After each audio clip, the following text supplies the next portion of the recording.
Siku za hivi punde zimeshuhudia ongezeko kwa ziara za rais kote nchini, akiahidi mabilioni ya pesa kwa miradi tofauti. Lakini swali kuu limesalia kwamba ni wapi hela hizi zitatoka, ikizingatiwa kwamba bajeti bado haijasomwa. Rais Ruto awache kujidanganya. Mkataba wake na Wakenya ushaenda. Kwenda Nairobi peke yake hiyo ni milioni 5. Kenya iko na watu milioni 22 voters only. Kwa hivyo asijidanganya kwenda Nairobi na kwenda Kibra ati imemsaidia. Na kama mimi ningeitwa nikiwa advisor wa Ruto, ningemwadvise kitu moja: tengeneza mambo inayohusu wa Kenya. Bila ameshikana na Bwana Raila Amolo Odinga, mimi naongea kama youth, wanazidi kutufinyilia zaidi chini. Zile vitu alituambia zote hakuna yenye afanya hata moja. Kushikana na Raila Amolo Odinga haiwezi sababisha apite kura ya 2027.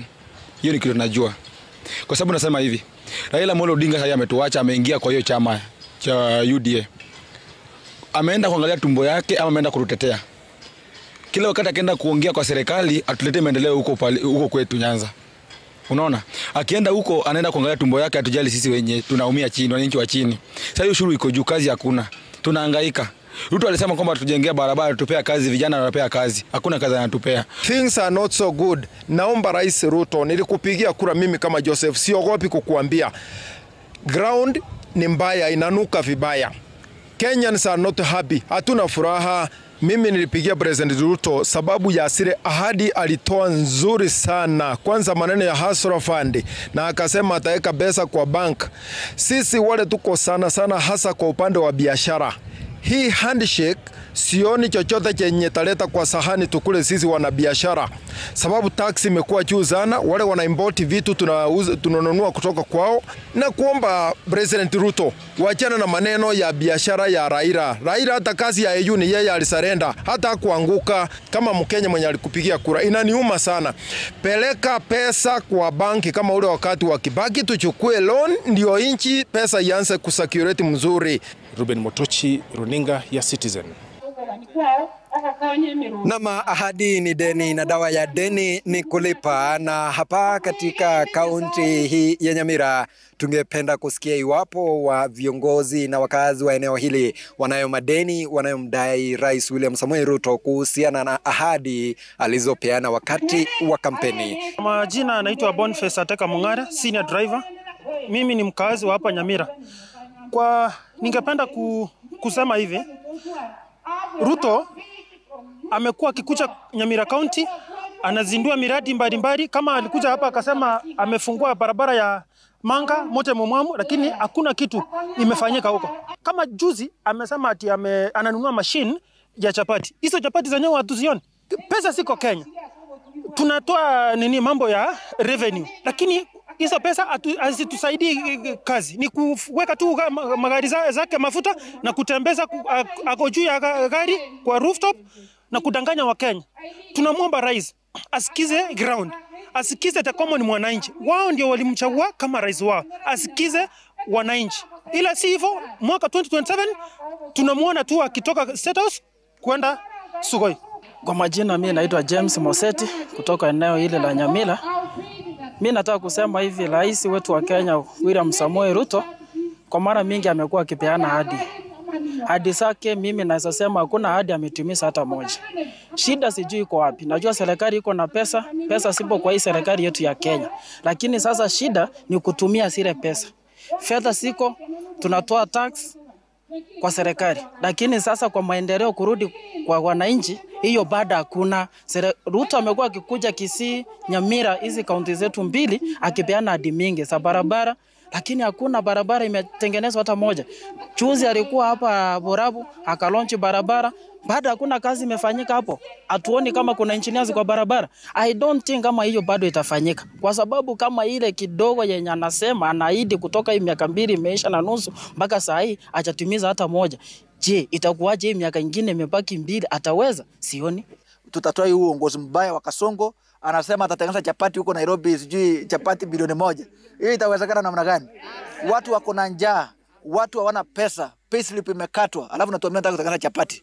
Hii maneno hatutaki kusikia hapa tena. Nama hao ni baadhi ya wakazi na viongozi kutoka kaunti hii ya Nyamira, wengi wakitilia shaka kutimizwa kwa ahadi anazopeana Rais William Samoei Ruto, na wengi tu wakimkosesha Rais William Ruto kwa ile ahadi aliyopeana ya kununua mashine ya kupika chapati milioni 1. Kutoka kaunti hii ya Nyamira, langu jina ni Duncan Pundi. Na asante sana Mashirima kutoka studio. Leo tuko hapa katika eneo la Kangundo katika kaunti ya Machakos, ambapo tuungana na wananchi watupe hisia zao katika mada ya leo kuhusu ziara za Rais William Ruto pamoja na Raila Odinga kuzunguka katika nchi yetu ya Kenya, na walipoanza safari uko mjini Mombasa na sasa wako Nairobi na wanapanga kuelekea kaunti zingine. Wacha tusikie maoni kutoka kwa wananchi. Yangu majina ni Muthosi Sam Mwoma kutoka Gadus la Machakos.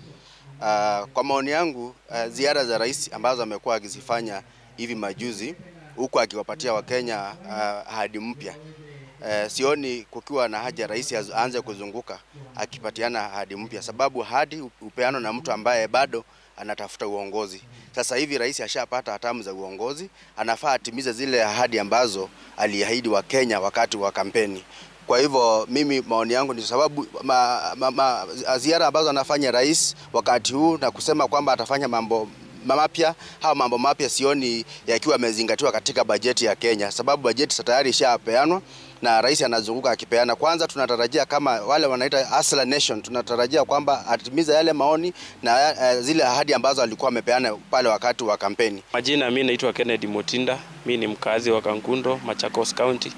Sasa hizi ziara za rais zinatusumbua sana, kwa manake marais wenye walipita hapo kitambo wamefanya vitu mingi sana projects, na sioni project hata moja rais Ruto akiulizwa siku ya leo anaweza sema alifanya hiki ama alifanya kitu kingine. Kitu yenye tunaweza sema ni kuzurura, amezurura sana, na sisi kama Gen Z hatuoni huyu rais ni kama anatusaidia. Majina yangu ni Simon Dunda kutoka Machakos County, Kangundo. Maoni yangu ni kwamba ziara rais anazofanya pamoja na kushirikiana na former Prime Minister Raila Odinga sioni ikileta manufaa yoyote kwa wananchi. Anapeana ahadi kila siku, ahadi kama mashini ya kutengeneza chapati. Aliahidi maasila, mamaboga, bodaboda kuwasaidia. Hao wote amewatekeleza. Ahadi anazopeana hazitusaidii. Ni kama anafanya siasa. Wakati wa siasa huko bado 2027 iko mbali. Kama ningeweza kumpea mawaidha yangu ni kwamba aweze kukaa chini, aweze kufanya kazi. Wananchi wanategemea kuona kazi na maendeleo katika nchi yetu. Naam, hizo ni hisia kutoka kwa wananchi kutoka eneo la Machakos, ambao wengi wao wasema rais afaa kutimiza zile ahadi alipeana za kwanza ndio aanze kupeana zingine. Kwa sasa wanauliza Rais Ruto arudi kwa ofisi afanyie Wakenya kazi kwa sasa. Nikiripotia runinga Citizen kutoka kaunti ya Machakos, mimi ni Enoch Musui. Kwa majina mimi naitwa Lawi Arab Korir. Mimi ni mkaaji wa Kericho hapa. Kitu ambacho mimi nataka niambie William Samoei, achane na ahadi imekuwa mingi na hakuna hata moja umetimisha. Kama inawezekana uanze kufanya kazi. Zamani wakati tulikuwa, kwa sababu mimi mtu wa ODM, ulikuwa nasema Raila anazuia wewe usifanye kazi. Sasa Raila amekuja ndani sasa. Mfanya kazi sasa, ile ulikuwa nasema ufanye. All I want to tell president that now is time to work. Ulichaguliwa, wacha kusema unataka kuchaguliwa tena. Sasa fanya kazi, toka jia gari. The only solution is you go and sit down. Think whatever you can do to the people of the country of Kenya. Particularly Kericho here ulipromise vitu mingi ambayo tunasema nye kweli Mr. President. Are you very serious with what you are doing? Actually, ile kitu ambayo nitakana. Mimi nataka nikupatie example ya shida ambayo iko Kericho sasa hizi. Umeona kwa TV, kuna mtu alikula nyoka live na hako hospitali sasa hizi. Huyo mtu anakula nyoka kwa sababu ya stress na hata depression imemshika. President Ruto kuna vitu kadhaa ametuahidi sana sisi kama raia wa Kenya. Mara anasema ametenga vitu kadhaa na unapata hata hizo vitu zinafika pali hata atekelezi vipasavyo. So langu naweza nikamwambia President Ruto, sisi ndo tulikuajiri, tukakupatia kura zetu, tukakuelect kama president wetu. So inapaswa utufanyie vile vitu ambavyo unatuahidi, si kutuambia umetenga mara umefanya aje. Tunataka utuonyeshe kwa vitendo, si kutuambia umetenga. Na mtazamaji, ni baadhi ya kauli kutoka kwa wananchi kutoka kaunti mbalimbali kuhusiana na ahadi za serikali. Kuna baadhi ya jumbe hapa, nitasoma zingine. Kuna mwingine anasema let the president stop making promises and focus on building our nation. Kwa mfano kurekebisha yale matatizo ambayo yanatokana na SHA. Kuna mwingine anasema hapa kweli inaonekana rais anaonekana mwongo. Iko wapi kazi kwa vijana na watu wa bodaboda? Kuna mwingine hapa najaribu kuziangalia zile ambazo kidogo. Kuna mwingine anasema instead of focusing on the important issues they are focusing on how they will raise funds for the church. Na kuna mwingine hapa ametuma ujumbe, Daktari Chris Galgalo amesema Mwanaisha, you're not seeing the challenges of SHA at the grassroots. You need to confirm with the people on the ground. Even the Prime Cabinet Secretary, Honorable Mudavadi, attested that there are problems under SHA. Further, let us also talk about the report by the Auditor General kuhusiana na SHA. Kwa hivyo bado maswali yako mengi, na si SHA peke yake. Kuna maswala mengine kama ajira kwa vijana. Ndio, kuna ile ambayo mnasema affordable housing imeweza kutoa ajira kwa vijana 200,000, 250,000. Lakini kuna wengi zaidi ambao wamesalia. Kuna mipango ambayo mnaonekana mko nayo, lakini Wakenya bado wana tetesi kuhusiana na utekelezwaji. Ni vipi ambavyo mnaweza kuhakikisha kwamba hizi ahadi zinazotolewa zinatekelezwa na Wakenya wanaweza kufurahia ule utekelezwaji ambao unaendelea? Wajua, uzuri ni kwamba jambo linafanyika. Tungekuwa tunasema hatufanyi kabisa, tungekuwa hapo tuna matatizo.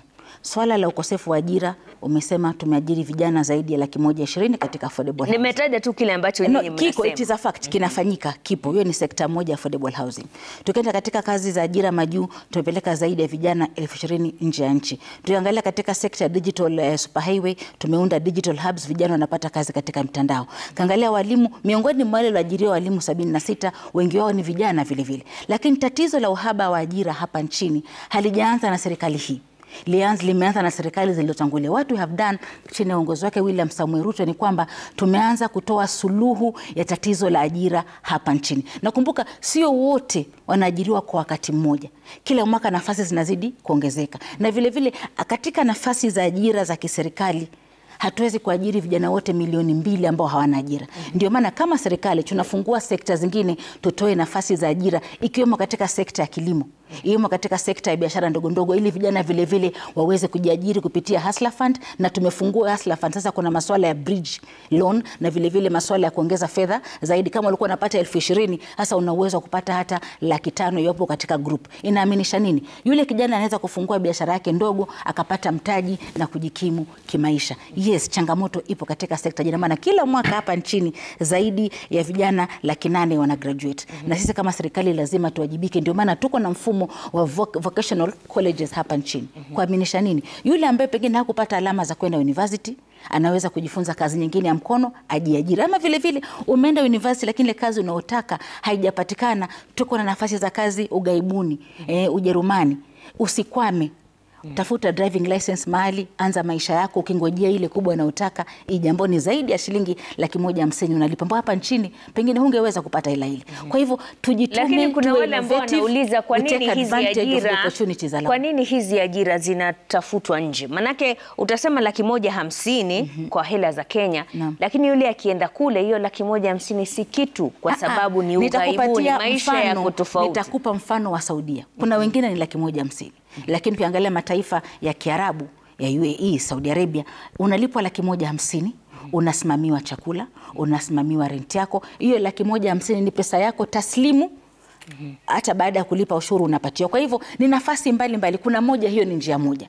Kuna nyingine ambazo pengine wanatoa pesa nyingi zaidi ya 150,000. But what we are saying is tusijifunge sana. Hela ni hela. Taifa la Kenya linaheshimika kote ulimwenguni kwa kutoa wafanyakazi wanaowajibika na kusukuma chumi za mataifa mbalimbali. Iwapo nafasi zetu hazitoshi kwa sasa, hatuwezi kuacha vijana wetu wakahangaika. Tuwatafutie nafasi zingine nje ya nchi, wajiendeleze kwa mataifa ambayo yameendelea. kwa sababu za ajira ya kutoka wapi? Kenya, au kupeleka vijana wao kufanya kazi mataifa hii. Ni maana ile pesa inakwenda wapi? Inarudi nyumbani, inasaidia watu hapa nyumbani. Kwa hivyo na masuala ya fedha, kuna Mkenya mmoja amezungumzia akisema fedha hakuna, rais apeleke pesa bank. Kufikia hivi sasa tumeweka mikakati ambayo imezaa matunda. Ukiangalia ile interest ilikuwa loans zinapeanwa katika bank, zingine zimefika 20%. Sasa hizi zimeshuka hadi 14%, and we are hoping moving forward mikakati ambayo tumeweka itahakikisha zile loans interest zile itakuwa zinashuka chini. Kwa sababu gani? Alichofanya Rais Mwai Kibaki mwenda zake, alihakikisha kwamba fedha nyingi ziko katika bank na banks wakaweza kufanya nini? Kupeana Wakenya. Tunarudi hapo, maana katika kipindi cha miaka 10 iliyopita ama 15 hivi, Wakenya hawangeweza kuaccess credit kwa sababu interest ya banki ilikuwa juu sana. Masuala ya kulipa fedha kwa biashara ndogo ndogo waliofanya biashara na serikali, rais alitoa amri ya kwamba watu walipwe, wale ambao wanadai serikali katika chini ya milioni 10 walipwe, na Waziri Mbadi alisema hizo fedha zipo na zimeanza kulipwa. Kwa hivyo tumetoka mbali, lakini mwangaza upo. Safari ile tuitembee pamoja. Tungependa kufanya mengi kwa mkupuo kwa wakati mmoja, lakini vile vile, je, fedha ambazo Wakenya wanatoa kama ushuru zinatosha kufanya kila jambo kwa wakati mmoja, au tutafute mbinu mbadala kujaza pale penye pengo? Je, tunajaza vipi lile pengo? Una biashara yako ndogo mahali, tusipatie mzigo kwa Wakenya wale milioni 5 ambao katika ajira ya payslip kulipa ushuru peke yako. Kama unapata kazi na kulipa shilingi 30, wewe ni mwenye bucha, unaruhusiwa kulipa ushuru kama unapata shilingi 24,000 kuendelea. Lipa ili hii SHA ifanye kazi zaidi, madawa yafike hospitali. Mimi na wewe Mashirima, ili 2.75 peke yake haitoshi, lakini ukilipa yako 300, mwingine 300, ile dawa ambao unakosa itafanya nini? Itapatikana katika hospitali. Ushirikiano, utendakazi, ufanisi wa serikali sio amri ya mtu mmoja, ni sisi sote tuhakikishe kwamba hii Kenya inasonga mbele kwa manufaa yetu na vizazi vijavyo, maana msingi wa kesho unaekwa leo. Mashirima, watu huwa wanafuata serikali kama wanaamini vile serikali inawaambia. Ukiingia tu vile una communicate unawaambia, na wakiuliza swali unajibu hapo hapo bila kungojea. Mimi nataka kusema hapa on record, because ni mzuri tu kuongea ndio mtu asiniulize maswali mengine huko nje. Hakuna mahali tulipromise tukiomba kura tutakuwa na tax ya housing. Let it be very clear. Hakuna mahali tulipromise. Hakuna mahali tulisema tukiokota pesa hakuna absorption itawekwa kwa treasury bills. Right now 60 billion. Maswali hiyo ndio watu wanauliza. Wakiuliza ni kwa nini kuliendelea hivyo? Instead ya hiyo, the serikali unfortunately inakuwa so good ku defend, kutusi watu wengine. Hata kuna mtu alisema sisi hata tuongea mtandao mnaongeaga huko. Very senior person in government. Hatuongeagi mambo hiyo, malalamishi mko nayo yale ya huko. In short, tutawapanga, right? So hakuna mahali to promise. The other issue, by now I think zile county aggregation industrial parks, they should have already watu wangekuwa saizi wakipeleka vitu huko, wakiwekwa production ianze, kazi zifanyike huko. Watu wakiuliza maswali kama hiyo, enda pale, tafuta report kwa nini zile KIPS 47 hazijaanzwa. Just answer the question dogo, kundi kula mahali Naivasha. Maswali ijibiwe, at least tuone kama kuna kitu itabaki. Otherwise, Wakenya wanangojea miaka iishe, 2020 ifike, hiyo tax iondolewe ya housing levy. So because if you don't answer the questions, watu wanasema basi si tutangojea hapa nje, huku ni Narok, huku ni Kisii, ni kila mahali. Ya tatu niseme hivi, it's very important. Kama sasa na wabunge ninawaomba, because tuko hapa sisi wote. Sisi tuko hapa na nyinyi mko hapa. Ile swali iko, kuna kitu ulitaja. Wale watu walisema ya kwamba nasikia kuna kitu kama 33 billion. Nirudi hapo kidogo, ya NHF yenye watu walienda waka corrupt wakapata pesa. Hakuna Wanjiko wa Kiambu ama wa wapi alikuja akacheza siasa ya juu apatiwe akrim pesa NHF. Ni wadosi, ni wakubwa tu, hakuna mtu mdogo hapo, ni wakubwa tu walichezana. So hiyo mambo yote NHF mnasema ilikuwa na shida, ni viongozi tu. Wanjiko tu wako chini, ni viongozi tu walienda wakacheza wakamaliza NHF. Na swali wanauliza ni je, wanaweza kuwa ni wale wataruka waingie SHA? Hiyo ni maswali wanauliza, watu wanauliza mashinani. But let me ask you, ni waombe swali moja. Wabunge ndio everything, you are the oversight. Watu wakilalamika housing fund, why don't you go back, do something kwa bunge? Watu wakilalamika mambo ya SHA na SHI, because mko hii Kenya pia, and you have very good proposals on this table. But when there are two things a law can be amended. It comes from the government who propose amendment, lakini pia through the necessary kamati ya bunge, kama ni afya, wakuje, and even you are not a member of kamati ya bunge, just come with proposals then kubadilisha. Lakini sasa bwana tunaona hii broad based watu wamelala, bunge, national, senate, majority ndio ina rule. So kila kitu executive mnapitisha. Hapo ndio Wakenya wanaona mahali wangetegemea pengine tusaidiwe na saidire ingine inakuwa shida. My plan is this. Na ni yangu ni wao. Hichi najua wenye umesema tumekuwa na mimi nahurumia wale wote wanafanya communication kwa sababu hakunaga uhuru wa kufanya communication office fulani. Lazima mngojee kitu iprocessiwe, alafu mnaambiwa hapana hiyo italeta shida, ngojea kidogo, namna hii. So shida ni mingi. Wacha kutia chumvi. Unatia chumvi kwa mambo ambayo hayapo. Exactly. Anazungumzia experience yake. Exactly. What I'm trying to propose. I believe. What I'm trying to propose. Dr. Mbai. Unatakana udisikize pia. Tusaidiane. Unatakana udisikize pia. Tusaidiane sisi. Unatakana udisikize pia. Sikize kidogo. You know, you cannot. Kwa nini ilibadilika? In this country, we have got very beautiful pieces of legislation. Yeah. We roll out legislation and we give them to the government to implement. It is not parliament to implement the law. Unaona wahalifu, kuna jamaa alikuwa anatangazwa kwa TV juzi, alikuwa amefanya sodomy sijui nini kwa kijana fulani. 2 years akakuwa arrested. Wakati imekuja kwa media, he was arrested immediately. What was the problem? Implementation. It is the issue of implementing the law. Parliament has done its role. Parliament cannot keep on being blamed for this or that. As once we have, for example, when the budget comes, the minister has come and defended the budget, we have passed it. It goes out there, they collect the money, and they're supposed to use that money. Kama hawatumii pesa vilivyo, auditor will bring questions. Ataenda kukagua hizo nini sijamefanya. Hizo litarudi parliament, and before we give other money, they must account for that, what they did last time. And that's what parliament does, and we do our work very well. It's not that we are just being forced to pass laws. These laws are sponsored by the government, and any law in parliament is sponsored. There are private bills that are sponsored by private members like myself. And those bills, hata zikipitishwa, lazima zitaenda tena ile mfumo ya serikali ndio wafanya nini ikubaliwe. Those amendments we propose, we bring it up, it can come up and goes through. Lakini ikienda huko, still rais yako na jukumu la mwisho. Atakubali, hatakubali. Every year wakisoma budget, we amend PFM Act. Unaona? Lazima amend ifanye hivi na hivi. Kwa hivyo, sisi tukitaka kufanya kitu, tunataka tuangalie who is supposed to be responsible for what. So that whoever is doing that, you know, Dr. Mbai here has the benefit of having inside the government. And now he's outside, smarting from, frustration he got in the parliament, in government. Is speaking with bitterness.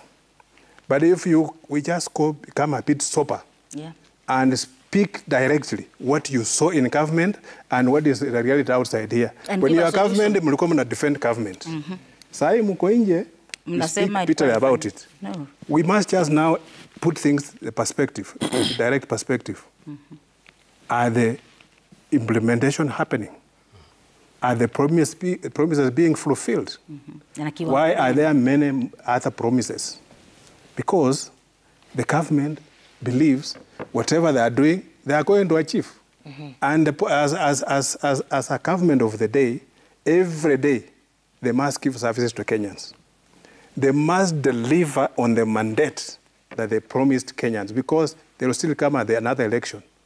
And people will be there to ask, is this 2 years remaining, will President Ruto deliver on the mandate that in the manifesto of Kenya Kwanza? I'm very sure you are part of that, maybe drafting that manifesto. Na mkaileta, mkauzia wa Kenya. Sisi wakati wetu, kabla Gen Z wakuje, mnakumbuka sisi ndio tulikuwa tunaagitate kwa barabara. Sisi ndio tulijaribu kuangusha hii finance bill, ilikataa. Kwa nini? Kwa sababu Kenya Kwanza wako na numbers in parliament more than us. And many other things. But that notwithstanding, as parliament, our role will not be diminishing. We must always remain focused, oversight the government. Make sure the government is delivering kwa Kenya. wamepeana services hawajapeana, na sisi tunaangalia hiyo. Mimi katika eneo langu la bunge, kwa mfano, nileta hiyo mambo ya daraja. Hiyo daraja sio ati nilienda kuambia rais. I brought it in parliament. The minister came and tried to speak about it. I said, no, I must move as a notch higher. And who is the notch higher is the president. And when I met the president, I told him about it. And he has come, and he has seen it, and he has seen what is happening. And he has now ordered, these things must be done. They must find money to put on this or complete your bridge. So my role, other than being oversighting, I must also legislate. I must also work for the people. Mheshimiwa Wanyonyi na Mwanaisha na Mheshimiwa Miruka mnasema kwamba Daktari Mbaya kuna uchungu kwa sababu sasa yuko nje ya serikali. Lakini Mheshimiwa Wanyonyi, kama ODM, kama unavyosema, mkiwa nje mlikuwa mnasisitizia mambo fulani na mkaonekana kuwa wabaya. Sasa mko ndani mnasema kwamba lazima tutekeleze maswala kwa ungwana. Inamaanisha kuwa leo hii ukuruba kati ya Rais William Ruto na Raila Odinga wakikosana, ni kwamba sasa tutawasikia kama wabunge wa upinzani mkizungumza kama vile Dr. Mbaya anazungumza kwamba mahali ambapo kuna tatizo mtakuwa na nguvu zaidi ya kutetea. Our mandate has not changed. We are an opposition party and we shall remain as such. The fact that there are part of our members, and before they went to government, they resigned from ODM party. So there are independent citizens who are serving the government of Kenya, even if they came from our side.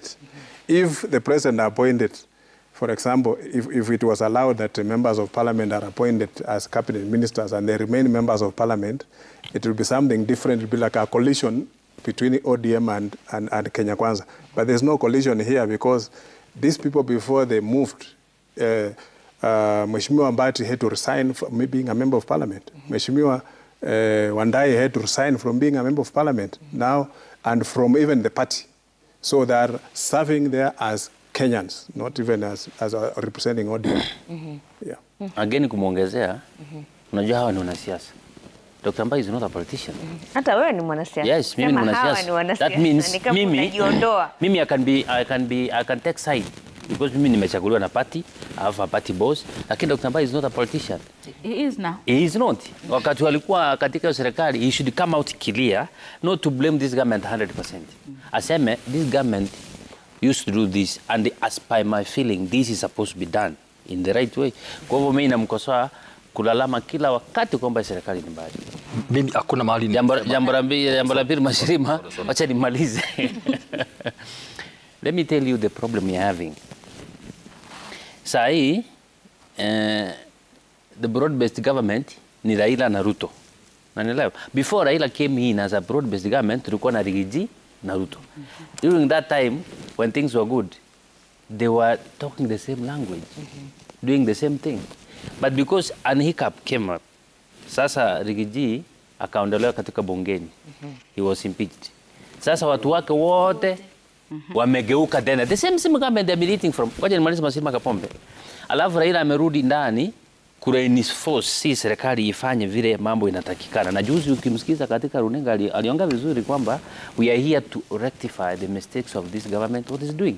What am I trying to say? Ni nini hiki kiliharibika sana hadi rais amhitaji Raila? Maana aliondolewa ni naibu wa rais, aliyekuwa naibu wa rais. Kwa nini amhitaji Raila kutekeleza ahadi zake za kampeni, ilhali kama anavyosema Daktari Mbaya, serikali iko na systems. Kuna wale wakurugenzi, kuna wale makatibu, kuna wale mawaziri, kuna wale technical people ambao wako katika serikali. Kwa nini ahitaji suluhu la kisiasa? Kumbuka kutekeleza ahadi alizotoa, ahadi ambazo ana uwezo kama rais kutekeleza. Unajua sababu gani alimtafuta Raila? Number one kwangu mimi ni mpenda amani. Sababu gani? Raila ndiye alicontest na yeye katika 2022 presidential election. Kwa hivyo aliangalia kwamba manifesto ya Raila na yangu tukiungana pamoja tunasapea wa Kenya kazi safi yenye walikuwa wanahitaji. That's the reason. Ngoja nimalize kabla ya kumuondoa. Unajua hakuwa hivyo sababu unaweza pata, unajua ukumbuke vizuri sana Rigiji vile alikuwa anasema. If you can go to the archives and retrieve. Rigiji, unajua rais sasa ni rais. Rigiji was the deputy president. Kawaida mtu kuwa na ambitions ni sawa. Kwa hivyo Rigiji alipokuwa deputy president alianza ambitions papo hapo ya kutafuta kiti cha urais. That's not confirmed. Ngoja tu nimalize. Ngoja tu, unajua ameuliza swali kwa urais, what happened? Yeah, I'm trying to explain in a simple way. Unaongea authoritatively ni kama unajua exactly. No. Unajua sijui sababu gani hiyo nayo inakuuma. Kama hiyo. Kwenye macho ametazama. Kapo pengine kwa sababu gani sijui inamuuma hiyo. Wacha nimalize point yangu. Ngoja nimalize. Kwa sababu inaonekana kila mtu anataka kuzungumza, tupumzike kidogo, tutarejea hivi punde. Wacha nimalize point yangu mwalimu. Mapumziko kidogo, tutarejea. No, modify that point afresh. You know, okay.